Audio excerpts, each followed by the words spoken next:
Hello everyone friends, आज मैं इस वीडियो में इंटरमीडिएट एग्जामिनेशन जून 2024 का डीटी एंड आईडीटी यानी डायरेक्ट एंड इनडायरेक्ट टैक्स का पेपर डिस्कस करूंगा, जो कि 100 नंबर का है, जिसमें से हम लोग इस वीडियो में केवल सेक्शन ए जो कंपलसरी है और 30 मार्क्स का है। 2 मार्क्स का एक क्वेश्चन है और 15 क्वेश्चन है, तो टोटल हो गए 30 मार्क्स। ठीक है, आइए एक एक करके देखते हैं। पहला क्वेश्चन क्या कहता है? Question number 1, Mrs Parol is engage in the business of growing and manufacturing rubber in India. Her income from activity from financial year 23-24 से 2,50,000 as per the income tax act 1961। Her agriculture income. ठीक है, तो ये जो है इसमें जो growing and manufacturing rubber in India है, इसमें जो होता है एग्रीकल्चर पोर्शन और नॉन एग्रीकल्चर पोर्शन का परसेंटेज अलग अलग होता है। एग्रीकल्चर पोर्शन का परसेंटेज होता है 65% और नॉन एग्रीकल्चर का 35, दोनों मिला के होता है ये 100%। तो क्योंकि इनकी जो टोटल इनकम है वो है 2.5 लाख, तो 2.5 लाख का जो 65% होगा, 2.5 लाख का 65% वो होगा 1,62,500। तो क्वेश्चन उनका जो करेक्ट ऑप्शन होगा वो होगा ऑप्शन नंबर सी, 1,62,500। ठीक है, बढ़ते हैं नेक्स्ट क्वेश्चन की तरफ। क्वेश्चन नंबर 2 क्या कहता है?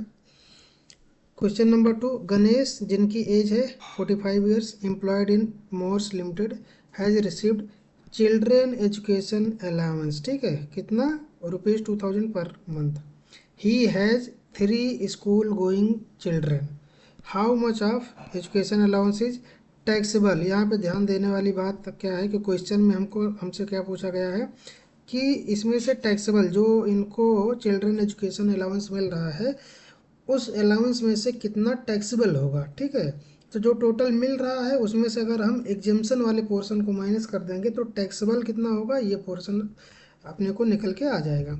ठीक है, तो under the income tax act 1961 for the assessment year 24-25, तो टोटल जो इनको सीसीए रिसीव हुआ है 2000 इंटू 12 मंथ, यानी कि 24,000 रुपये रिसीव हुआ है।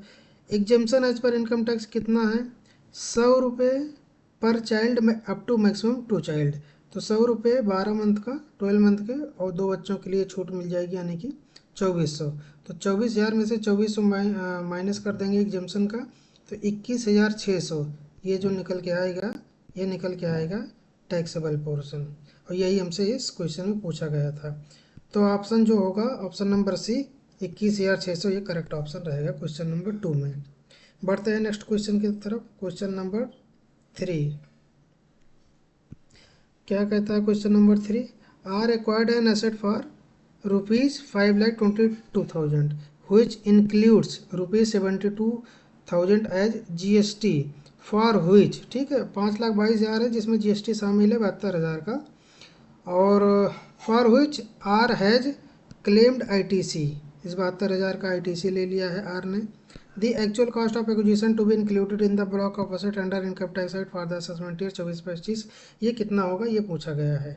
तो अगर कोई भी एसेट खरीदी जाती है जिसमें जीएसटी का पेमेंट हुआ है और उस आईटीसी का, उस जीएसटी का आईटीसी क्लेम कर लिया गया है, तो वो कॉस्ट का पार्ट नहीं माना जाएगा। ठीक है, तो परचेज प्राइस जो अपने पास है वो 5,22,000 की है, प्लस क्योंकि 72,000 की आईटीसी इसमें शामिल है और इसको आर ने क्लेम भी कर लिया है जे आईटीसी, तो आईटीसी का पोर्शन माइनस हो जाएगा और जो एक्चुअल कॉस्ट ऑफ एक्विजिशन आएगी असेट की, वो आएगी ₹4,50,000। ठीक है, तो इस हिसाब से आप क्वेश्चन ऑप्शन नंबर बी 4,50,000 ये करेक्ट ऑप्शन रहेगा क्वेश्चन 3 में। बढ़ते हैं नेक्स्ट क्वेश्चन की तरफ। क्वेश्चन 4, क्वेश्चन 4 कहता है Mr Radhe is working and Mr Shyam is a non working partner of Messrs sunshine partners firm. Messrs sunshine partnership firm is subject to tax audit under 44 AB of the income tax act 19 previous year 23-24। What is the due date for filing the return of income for Mr Radhe and Mr Shyam for the assessment year 24-25। ठीक है, तो इसमें क्या होगा कि tax audit के दायरे में आ रहे हैं श्याम और वो, तो इसमें जो करेक्ट ऑप्शन रहेगा वो रहेगा D, 31 October 2024 for both mister Radhe and Mr Shyam. ठीक है, बढ़ते हैं अगले क्वेश्चन की तरफ। क्वेश्चन नंबर 5 क्या कहता है, amount received by the nominee at the time of closure और opting out of NPS refer to 80 CCD of the income tax 1961 due to death of the assessee. क्योंकि यहाँ पे जो रीजन है वो डेथ है, तो डेथ के टाइम पे नॉमिनी को जो भी अमाउंट एनपीएस का यहाँ पे रिसीव होगा वो एग्जेम्प्ट रहेगा पूरा 100%। ठीक है, 100% एग्जेम्प्ट रहेगा। ठीक है, यहाँ पे तो अपना जो करेक्ट ऑप्शन होगा ए 100%। क्वेश्चन नंबर 6 क्या कहता है, Mr Jian sold his capital asset on 16 July 2023 and tax payable on long term capital gain is 1,25,000। What will be the advance tax payable by him on 15 September 2023। ठीक है, तो advance tax का rule क्या कहता है कि आपको जितना भी एडवांस में आप फाइनेंशियल ईयर के बिगिनिंग में आप जितना भी टैक्स आपका बन रहा है उसको आप एस्टिमेट करिए और अनुमानित तौर से एडवांस टैक्स जमा कर दीजिए। एडवांस टैक्स को टोटल 4 किस्तों में जमा करना होता है, 4 इंस्टॉलमेंट में 1 2 3 4। तो ये जो क्वार्टर 1 का होता है और क्वार्टर 2, क्वार्टर 3, क्वार्टर 4। क्वार्टर 1 में कम से कम 15%, क्वार्टर 2 में क्यूमुलेटिव 45% और क्वार्टर 3 में क्यूमुलेटिव 75% और लास्ट क्वार्टर यानी क्वार्टर 4 में आपका पूरा एडवांस टैक्स जितना बन रहा है उसका 100% होना चाहिए। ठीक है, तो यहाँ पे क्वेश्चन में जो पूछा गया है वो सितंबर 2023 तक पूछा गया है, यानी कि क्वार्टर नंबर 2 अपना इस पीरियड में फॉल करेगा। तो इनका जो टोटल अमाउंट था कैपिटल गेन का 1,25,000 है, तो 1,25,000 का 45% यानी कि 56,250, यानी कि ऑप्शन नंबर डी ये करेक्ट ऑप्शन रहेगा। नेक्स्ट क्वेश्चन की तरफ बढ़ते हैं। Question number 7, what is the monetary limit for gift given by employer to employ in a financial year so that it is not treated as supply under GST law. Income tax और GST में, income tax में भी ये 50,000 की छूट है और GST में भी, तो इसमें 7 का हो जाएगा आंसर बी 50,000। ठीक है, नेक्स्ट क्वेश्चन बहुत आसान है, who will levy and administer IGST. IGST कहाँ पे लगता है, ये लगता है इंटर स्टेट सप्लाई पे, इंटर स्टेट। ठीक है, तो इसको एडमिनिस्टर कौन करता है, सेंट्रल गवर्नमेंट। ठीक है, तो क्वेश्चन नंबर 8 का जो आंसर होगा वो होगा डी। बढ़ते हैं नेक्स्ट क्वेश्चन की तरफ। क्वेश्चन नंबर 9 क्या कहता है, what is the monetary limit for generating E way bill under the GST law. ठीक है, तो कोई भी ऐसा गुड्स का जिसमें गुड्स का मूवमेंट हो और एक जगह से दूसरी जगह भेजा जा रहा है और अगर उस गुड्स की जो वैल्यू है, प्राइस है, वो अगर 50,000 से ज़्यादा है, मोर देन 50,000। ठीक है, तो उसमें उसके लिए क्या करना पड़ेगा, ई वे बिल जनरेट करना पड़ेगा। ठीक है, यहाँ पे ध्यान देने वाली बात यह है कि अगर एग्जैक्ट 50,000 है तब भी नहीं करना है, या फिर 50,000 से लेस है तब भी नहीं करना। 50,000 से ज़्यादा रहेगा तभी यहाँ पे आपको ई वे बिल जनरेट करना है।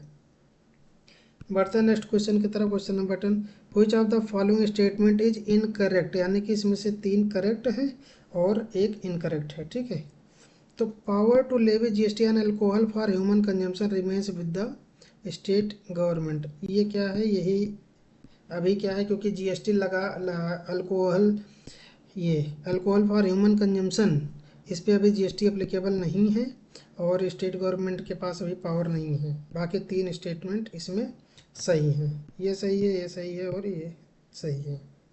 ठीक है, क्वेश्चन नंबर 11 क्या कहता है, under GST due date of filing of GSTR 7।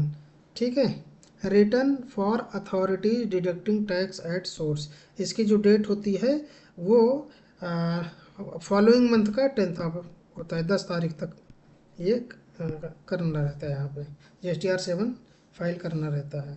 तो ऑप्शन ए करेक्ट ऑप्शन रहेगा।